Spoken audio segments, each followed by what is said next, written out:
Uzlu CSS dərsidəki 33-cü qism CSS xarakter tanlagıç təfsilatı. CSS-dəki xarakter tanlagıç element xarakteri yoki xarakter qiymatiga asosan tanlash ilib baralaydı. Uning 4 xil usuli bor bo'lib, biz ko'pincha mana ikki xil usulni ko'proq ishlatamiz. Birinchi odatli xarakter tanlagıç.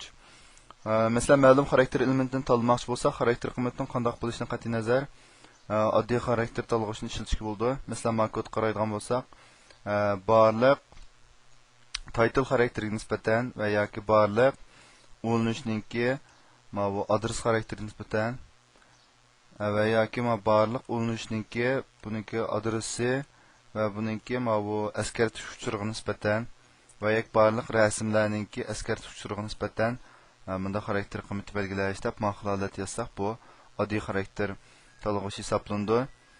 Ikkinchi maxsus xarakter qiymatiga asosan tanlag'ich. Buni xarakter va xarakter qiymati cho'qim mos kelish kerak. Buni qaraydigan bo'lsak, masalan, ulanish xarakterininki ulanish adresi qismininki adresi qiymati ma'noning tanvoga holasida buningki rangi qizlarlarda ko'rinsin.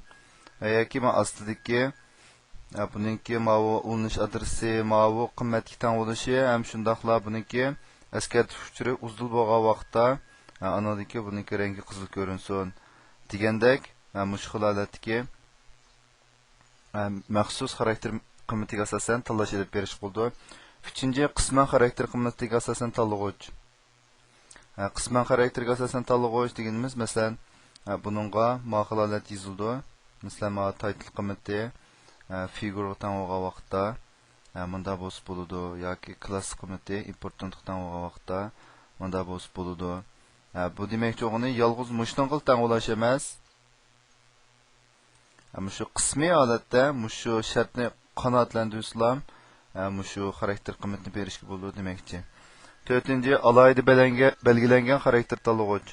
Buni amaliy misol qaraydigan bo'lsak, masalan, buniki lang, anaki mayada qiymati eng teng bo'lgan vaqtda rangi qizil ko'rinsin deb, bu maxil holatdagi xarakter tanlag'ichga aniqlik berish hisoblanadi.